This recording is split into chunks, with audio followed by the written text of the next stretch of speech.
نائب وجہ الکریم و سلطان القدیم من الشیطان الرجیم بسم اللہ رب اشرح لی صدری ویسر لی امری واحلل عقدۃ من لسانی یفقہوا قولی۔ صوم، روزہ جنت، جہنم اور شیطان۔ احترام رمضان آرڈیننس 1981۔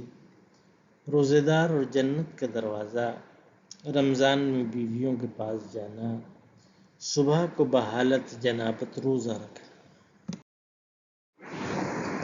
روزہ جنت، جہنم اور شیطان۔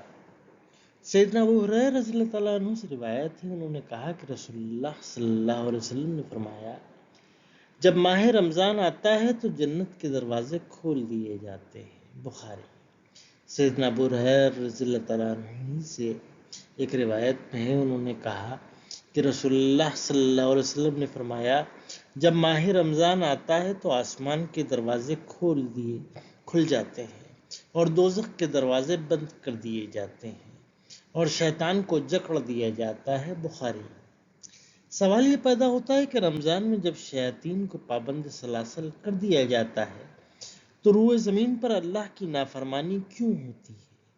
اس کا جواب یہ ہے کہ اولاد آدم کو گمراہ کرنے والی کئی قوتیں متحرک ہیں، صرف ایک قوت کو بے بس کر دیا جاتا ہے۔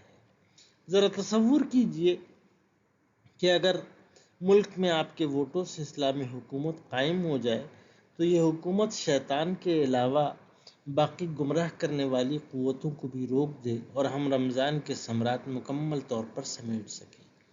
اس طرح سال کے باقی مہینوں میں بھی ان گمراہ قوتوں کو یہ اسلامی حکومت لگام دے کر رکھے اور شیطان کا کام جو ہے وہ ذرا مشکل ہو جائے۔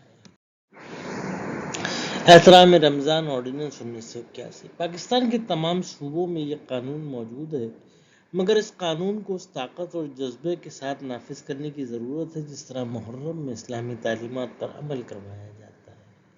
جیسے تمام سینما گھروں پر پورے مہینے بندش کا اطلاق جس طرح محرم میں ہوتا ہے، اس طریقے سے حکومت کی طرف سے جو ہے وہ وفاقی اور صوبائی اداروں میں تخفیف وقت کا جو ہے وہ اعلان ہوتا ہے، جیسا کہ عموماً کیا جاتا ہے۔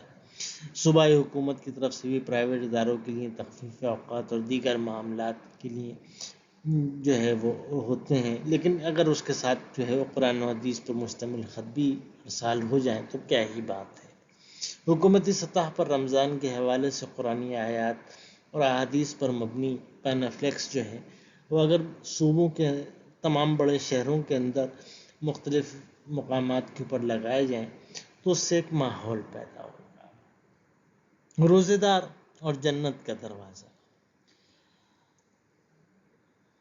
سیدنا سہل رضی اللہ تعالیٰ عنہ سے روایت ہے، وہ نبی کریم صلی اللہ علیہ وسلم سے بیان کرتے ہیں کہ آپ صلی اللہ علیہ وسلم نے فرمایا، جنت کا ایک دروازہ ہے جسے ریان کہتے ہیں، قیامت کے دن روزے دار اس سے داخل ہوں گے، اس کے سوا اور کوئی اس میں سے داخل نہ ہوگا۔ جب وہ داخل ہو جائیں گے تو وہ اسے بند کر دیا جائے گا اور کوئی اس میں سے داخل نہیں ہوگا۔ بخاری۔ ریان کے معنی جو ہیں وہ سیر کرنے کے، چونکہ روزہ دار دنیا میں اللہ کے لیے بھوک اور پیاس برداشت کرتے ہیں، اس لیے انہیں بڑے اعزاز اور احترام کے ساتھ اس سیرابی کے دروازے سے گزارا جائے گا اور وہاں سے گزرتے وقت انہیں ایسا مشروب پلایا جائے گا کہ پھر کبھی پیاس محسوس نہیں ہوگی۔ اون الباری۔ رمضان میں بیویوں کے پاس جانا۔ سیدنا برا بن عازب رضی اللہ تعالیٰ عنہ سے روایت ہے، انہوں نے فرمایا، رسول اللہ صلی اللہ علیہ وسلم کے صحابہ کرام رضوان اللہ علیہم اجمعین کا یہ دستور تھا کہ جب کوئی روزے سے ہوتا اور افطار کے وقت وہ افطار کرنے سے پہلے سو جاتا تو پھر باقی رات کچھ نہ کھا سکتا اور نہ دوسرے دن تک کہ شام ہو جاتی۔ ایک دن جو ہے قیس بن سلمہ انصاری رضی اللہ تعالیٰ عنہ روزے سے تھے، افطار کا وقت آیا تو اپنی اہلیہ کے پاس آئے اور ان سے پوچھا کہ تمہارے پاس کچھ کھانا ہے؟ انہوں نے کہا نہیں، لیکن میں جاتی ہوں اور تمہارے لیے کھانے کا بندوبست کرتی ہوں۔ وہ سارا دن محنت مزدوری کرتے تھے، ان پر نیند غالب آ گئی اور سو گئے۔ پھر جب ان کی اہلیہ آئیں تو انہیں سویا ہوا دیکھ کر کہنے لگی، ہائے تمہاری محرومی، دوسرے دن بھوک کے مارے بے ہوش ہو گئے۔ یہ واقعہ نبی کریم صلی اللہ علیہ وسلم سے ذکر کیا گیا تو اس وقت یہ آیت نازل ہوئی، تمہارے لیے روزے کی رات اپنی بیویوں کے پاس جانا حلال کر دیا گیا ہے۔ اس پر صحابہ کرام رضوان اللہ علیہم اجمعین بہت خوش ہوئے، اور یہ بھی آیت نازل ہوئی کہ راتوں کو کھاؤ پیو یہاں تک کہ شب کی سیاہ دھاری جو ہے صبح کی دھاری نمایاں نظر آئے۔ بخاری۔